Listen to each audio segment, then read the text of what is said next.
बिस्मिल्लाहिर्रहमानिर्रहीम। मैं या मोहम्मद वसीम शहजाद और तुसी देख रहे हो मेरा यूट्यूब, फेसबुक, टिकटॉक और ਇਹਦੇ ਨਾਲ एक्स ਤੇ और इंस्टाग्राम ਤੇ। ਦੋਸਤੋ, ਅੱਜ ਦੀ ਕਹਾਣੀ ਜਿਹੜੀ ਮੈਂ ਤੁਹਾਨੂੰ ਦੱਸਣ ਜਾ ਰਿਹਾ ਉਹ ਹੈ ਇੱਕ ਚੁੜੇਲ ਨੇ ਇੱਕ ਉਸਤਾਨੀ ਦੀ ਜ਼ਿੰਦਗੀ ਨੂੰ ਤਬਾਹ ਬਰਬਾਦ ਕਰ ਦਿੱਤਾ। ਦੋਸਤੋ, ਹਰ ਇੱਕ ਦੀ ਜ਼ਿੰਦਗੀ ਦੇ ਵਿੱਚ ਬਹੁਤ ਸਾਰੇ ਲੋਕਾਂ ਦੀ ਜ਼ਿੰਦਗੀ ਦੇ ਵਿੱਚ ਇਹੋ ਜਿਹੇ ਵਾਕਿਏ ਹੁੰਦੇ ਨੇ ਕਿ ਬੰਦਾ ਸੋਚਣ ਤੇ ਮਜਬੂਰ ਹੋ ਜਾਂਦਾ ਹੈ, ਡਰ ਜਾਂਦਾ ਹੈ ਔਰ ਉਹਨੂੰ ਬਹੁਤ ਸਾਰੀਆਂ ਹਵਾਈ ਚੀਜ਼ਾਂ ਦਿਖਾਈ ਦਿੰਦੀਆਂ ਨੇ, ਉਹ ਉਹਨਾਂ ਨੂੰ ਦੇਖਦਾ ਹੈ। ਅੱਜ ਮੈਂ ਵਾਕਈ ਗੱਲ ਕਰ ਰਿਹਾ ਜਿੰਨਾਤ, ਚੁੜੇਲ, ਦਿਓ ਔਰ ਭੂਤਨਿਆਂ ਦੀ। ਔਰ ਕਦੀ ਨਾ ਕਦੀ ਹਰ ਬੰਦੇ ਦੀ ਜ਼ਿੰਦਗੀ ਵਿੱਚ ਇਹਨਾਂ ਚੀਜ਼ਾਂ ਦਾ ਅਮਲ ਦਖਲ ਜ਼ਰੂਰ ਹੁੰਦਾ ਹੈ ਤੇ ਉਹ ਆ ਕੇ ਡਰਾਉਂਦੀਆਂ ਵੀ ਨੇ। ਸਭ ਤੋਂ ਪਹਿਲਾਂ ਜਦੋਂ ਇਹਨਾਂ ਨੇ ਇਹ ਹਵਾਈ ਚੀਜ਼ਾਂ ਆ ਕੇ ਡਰਾਉਂਦੀਆਂ ਨੇ ਤੇ ਉਹਨਾਂ ਦੀਆਂ ਅਲਾਮਤ ਕੀ ਨੇ ਔਰ ਉਹਨਾਂ ਦੇ ਸਬਾਬ ਕੀ ਨੇ ਔਰ ਉਹਨਾਂ ਦਾ ਇਲਾਜ ਕਿਸ ਤਰ੍ਹਾਂ ਕੀਤਾ ਜਾਂਦਾ ਹੈ, ਅਸੀਂ ਤੁਹਾਨੂੰ ਇਹ ਸਾਰੀਆਂ ਚੀਜ਼ਾਂ ਦੱਸਾਂਗੇ। ਔਰ ਇੱਕ ਕਿਸ਼ਤ ਬਾਈ ਕਿਸ਼ਤ ਹਰ ਵਾਰੀ ਇੱਕ ਨਵੀਂ ਕਹਾਣੀ ਦੇ ਨਾਲ ਤੁਹਾਨੂੰ ਇਹ ਸਾਰੀਆਂ ਚੀਜ਼ਾਂ ਦੱਸਾਂਗੇ। ਅੱਜ ਦੀ ਕਹਾਣੀ ਅੰਦਰ ਜਿਹੜੀ ਤੁਹਾਨੂੰ ਕਹਾਣੀ ਦੱਸ ਰਿਹਾ ਬਿਲਕੁਲ ਸੱਚੀ ਕਹਾਣੀ ਹੈ। ਇਸ ਕਹਾਣੀ ਦੇ ਵਿੱਚ ਇੱਕ ਉਸਤਾਨੀ ਟੀਚਰ ਨੂੰ ਇੱਕ ਚੁੜੇਲ ਨੇ ਉਹਨੂੰ ਇਹੋ ਜੀ ਜ਼ਿੰਦਗੀ ਗੁਜ਼ਾਰਨ ਤੇ ਮਜਬੂਰ ਕਰ ਦਿੱਤਾ ਔਰ ਲਾਚਾਰ ਔਰ ਮਜਬੂਰ ਕਰ ਦਿੱਤਾ ਕਿ ਉਹਦਾ ਜ਼ਿਹਨੀ ਤਵਾਜ਼ਨ ਤੱਕ ਠੀਕ ਨਹੀਂ ਰਿਹਾ। ਅੱਜ ਮੈਂ ਤੁਹਾਨੂੰ ਦੱਸਣਾ ਚਾਹੁੰਦਾ ਇੱਕ ਗਰਲ ਸਕੂਲ ਦੀ ਕਹਾਣੀ, ਜਿਹਦੇ ਵਿੱਚ ਇੱਕ ਇਮਾਰਤ ਦੇ ਅੰਦਰ ਇੱਕ ਕਮਰੇ ਦੇ ਵਿੱਚ ਇੱਕ ਚੁੜੇਲ ਨੇ ਬਸੇਰਾ ਕਰ ਲਿਆ। ਉਹ ਚੁੜੇਲ ਬਕਾਇਦਾ ਆਪਣੇ ਖਾਨਦਾਨ ਸਮੇਤ ਉੱਥੇ ਆ ਗਈ।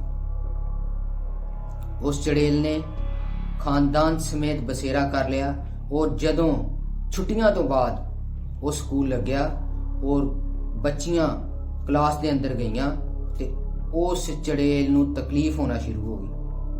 ਹੁਣ ਬੱਚੀਆਂ ਨੂੰ ਕੱਢਣ ਵਾਸਤੇ ਡਰਾਉਣਾ ਸ਼ੁਰੂ ਕਰ ਦਿੱਤਾ। ਹੁਣ ਕਦੀ ਬੱਚੀਆਂ ਦੇ ਉੱਤੇ ਖੂਨ ਨਾਲ ਛੱਟੇ ਮਾਰਦੇ ਨੇ ਔਰ ਕਦੀ ਬੱਚੀਆਂ ਦੇ ਕੱਪੜੇ ਕੱਟਦੇ ਨੇ, ਕਦੀ ਬੱਚੀਆਂ ਨੂੰ ਡਰਾਉਣਾ, ਲਾਚਾਰ ਔਰ ਮਜਬੂਰ ਕਰ ਦਿੱਤਾ ਕਿ ਉਹਦਾ ਜ਼ਿਹਨੀ ਤਵਾਜ਼ਨ ਤੱਕ ਠੀਕ ਨਹੀਂ ਰਿਹਾ। ਅੱਜ ਮੈਂ ਤੁਹਾਨੂੰ ਦੱਸਣਾ ਚਾਹੁੰਦਾ ਇੱਕ ਗਰਲ ਸਕੂਲ ਦੀ ਕਹਾਣੀ, ਜਿਹਦੇ ਵਿੱਚ ਇੱਕ ਇਮਾਰਤ ਦੇ ਅੰਦਰ ਇੱਕ ਕਮਰੇ ਦੇ ਵਿੱਚ ਇੱਕ ਚੁੜੇਲ ਨੇ ਬਸੇਰਾ ਕਰ ਲਿਆ। ਉਹ ਚੁੜੇਲ ਖੌਫਨਾਕ ਆਵਾਜ਼ਾਂ ਕੱਢਣੀਆਂ ਔਰ ਕਦੀ ਇੱਕ ਕੋਨੇ ਦੇ ਵਿੱਚ ਕਾਲੀ ਸਿਆਹੀ ਤਰ੍ਹਾਂ ਮਲ ਦੇਣੀ। ਇਹ ਸਾਰੇ ਅਮਲ ਜਦੋਂ ਉਸਤਾਨੀਆਂ ਨੂੰ ਪਤਾ ਲੱਗੇ, ਉਹਨਾਂ ਨੇ ਇੱਕ ਮੁਅੱਲਮ ਨੂੰ ਸੱਦਿਆ ਔਰ ਇੱਕ ਐਸੇ ਬੰਦੇ ਨੂੰ ਸੱਦਿਆ ਜਿਹੜਾ ਇਹਨਾਂ ਦਾ ਇਲਾਜ ਕਰਦਾ ਸੀ। ਉਹਨਾਂ ਆ ਕੇ ਦੱਸਿਆ ਕਿ ਤੁਸੀਂ ਇਸ ਕਮਰੇ ਦੇ ਵਿੱਚ ਮਹਾਨਾ ਦਰਸੇ ਕੁਰਾਨ ਦਾ ਇਤਮਾਮ ਕਰੋ ਔਰ ਇੱਥੇ ਕੁਰਾਨ ਮਜੀਦ ਦੀ ਤਿਲਾਵਤ ਕੀਆ ਕਰੋ। ਉਹਨਾਂ ਨੇ ਇਹੋ ਹੀ ਕੰਮ ਸ਼ੁਰੂ ਕੀਤਾ ਤੇ ਚੁੜੇਲ ਜਿਹੜੀ ਏ ਉਹਨ ਇਹ ਕੰਮ ਕੀਤਾ ਕਿ ਜਿੰਨੀ ਦੇਰ ਤੱਕ ਸਕੂਲ ਦੇ ਵਿੱਚ ਬੱਚੀਆਂ ਨੇ ਰਹਿਣਾ, ਉਸਤਾਨੀਆਂ ਨੇ ਰਹਿਣਾ, ਉਹਨ ਕਿਸੇ ਨੂੰ ਤੰਗ ਨਹੀਂ ਕਰਨਾ। ਜਦੋਂ ਉਹਨਾਂ ਨੇ ਚੱਲ ਜਾਣਾ ਉਸ ਤੋਂ ਬਾਅਦ ਉਹਨਾਂ ਸਕੂਲ ਦੇ ਵਿੱਚ ਆ ਜਾਣਾ ਔਰ ਸਾਰੀ ਰਾਤ ਉੱਥੇ ਫਿਰਦੇ ਰਹਿਣਾ। ਔਰ ਬਹੁਤ ਸਾਰੇ ਲੋਕਾਂ ਨੇ ਉਹਨੂੰ ਦੇਖਿਆ ਵੀ ਏ, ਉਸ ਪਿੰਡ ਦੇ ਰਹਿਣ ਵਾਲੇ ਬਹੁਤ ਸਾਰੇ ਲੋਕਾਂ ਨੇ ਉਹਨੂੰ ਦੇਖਿਆ ਤੇ ਕੁਝ ਮਹੀਨੇ ਪਾ ਕੇ ਉੱਥੋਂ 2-4 ਟੀਚਰਾਂ ਦਾ ਤਬਾਦਲਾ ਹੋ ਗਿਆ। ਉਹ ਕਿਸੇ ਹੋਰ ਸਕੂਲ ਜਿਹੜੀਆਂ ਉਹਨਾਂ ਦੀ ਜਗ੍ਹਾ ਤੇ ਜਿਹੜੀਆਂ ਨਵੀਆਂ ਟੀਚਰਾਂ ਆਈਆਂ ਹਨ, ਉਹਨਾਂ ਨੂੰ ਇਸ ਗੱਲ ਦਾ ਪਤਾ ਨਹੀਂ ਸੀ ਤੇ ਉਸ ਟੀਚਰ ਨੂੰ ਇਸ ਗੱਲ ਦਾ ਬਿਲਕੁਲ ਹੀ ਯਕੀਨ ਨਹੀਂ ਸੀ। ਉਹ ਯਕੀਨ ਹੀ ਨਹੀਂ ਸੀ ਕਰਦੀ ਕਿ ਇਹ ਚੀਜ਼ਾਂ ਹੁੰਦੀਆਂ ਵੀ ਹਨ ਕਿ ਨਹੀਂ। ਜਦੋਂ ਉਸ ਟੀਚਰ ਨੇ ਉਸ ਕਲਾਸ 'ਚ ਆ ਕੇ ਪੜ੍ਹਾਉਣਾ ਸ਼ੁਰੂ ਕੀਤਾ ਤੇ ਉਸ ਨੂੰ ਜਦੋਂ ਤਕਲੀਫ ਹੋਣਾ ਸ਼ੁਰੂ ਹੋਈ ਚੁੜੇਲ ਨੂੰ, ਤੇ ਚੁੜੇਲ ਨੇ ਫਿਰ ਆਪਣਾ ਆਪ ਦਿਖਾਣਾ ਸ਼ੁਰੂ ਕਰ ਦਿੱਤਾ। ਉਹਨੇ ਆਪਣਾ ਆਪ ਜਿਸ ਲਈ ਦਿਖਾਣਾ ਸ਼ੁਰੂ ਕੀਤਾ ਤੇ ਉਹਦੇ ਵਿੱਚ ਉਹਨ ਸਭ ਤੋਂ ਪਹਿਲਾਂ ਉਸੇ ਟੀਚਰ ਦੇ ਨਾਲ ਡਰਾਉਣਾ ਸ਼ੁਰੂ ਕੀਤਾ। ਉਹਨੂੰ ਡਰਾਇਆ, ਉਹ ਨਹੀਂ ਡਰੀ। ਉਹਨੂੰ ਮੁxtਲਿਫ ਤਰੀਕਿਆਂ ਨਾਲ ਡਰਾਇਆ, ਉਹ ਫਿਰ ਨਹੀਂ ਡਰੀ। ਉਸ ਚੁੜੇਲ ਨੇ ਫਿਰ ਦੁਬਾਰਾ ਉੱਥੇ ਖੂਨ ਦੇ ਕਤਰੇ ਸੁੱਟਣਾ ਸ਼ੁਰੂ ਕਰ ਦਿੱਤੇ। ਉੱਥੇ ਲਿਆ ਕੇ ਕਦੀ ਦੀਵਾਰ ਨੂੰ ਕਾਲੀ ਕਰ ਦੇਣਾ ਔਰ ਕਦੀ ਆਵਾਜ਼ਾਂ ਕੱਢਣੀਆਂ, ਕਦੀ ਦਰਵਾਜ਼ਾ ਭੇੜਨਾ, ਦਰਵਾਜ਼ਾ ਬੰਦ ਕਰ ਦੇਣਾ ਖੁਦ ਹੀ। ਜਦੋਂ ਇਹ ਚੀਜ਼ਾਂ ਹੋਣੀਆਂ ਸ਼ੁਰੂ ਹੋ ਗਈਆਂ ਤੇ ਉਸ ਉਸਤਾਨੀ ਨੇ ਇਸ ਪੂਰੇ ਅਮਲ ਨੂੰ ਕੋਈ ਨਹੀਂ ਮੰਨਿਆ। ਉਹਨੇ ਕਿਹਾ ਇਹ ਹੁੰਦਾ ਹੀ ਨਹੀਂ ਹੈਗਾ, ਮੈਂ ਮੰਨਦੀ ਨਹੀਂ ਹੈਗੀ।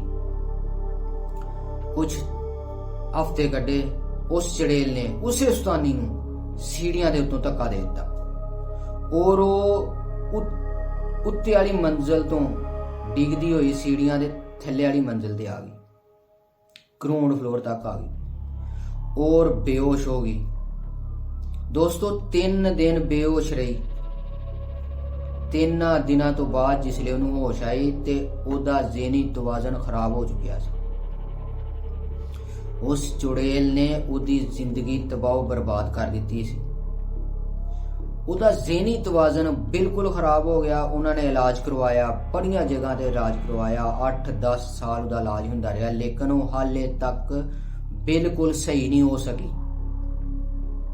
ਖੁਦਾ ਜਾਣੇ ਉਸ ਚੜੇਲ ਨੇ ਉਹਦੇ ਉੱਤੇ ਕੀ ਕੀਤਾ ਔਰ ਉਹਨੂੰ ਕਿਸ ਤਰ੍ਹਾਂ ਉਹਨੂੰ ਧਿੱਕਾ ਦਿੱਤਾ।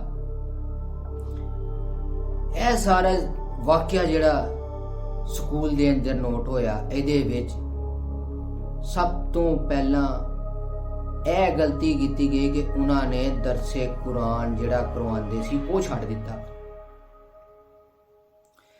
ਤੇ ਇਹ ਜਿਹੜਾ ਦਰਸੇ ਕੁਰਾਨ ਹੈ ਨਾ, ਜਿਸ ਘਰ ਦੇ ਵਿੱਚ ਦਰਸੇ ਕੁਰਾਨ ਦਿੱਤਾ ਜਾਂਦਾ ਹੈ ਜਾਂ ਜਿੱਥੇ ਕੁਰਾਨ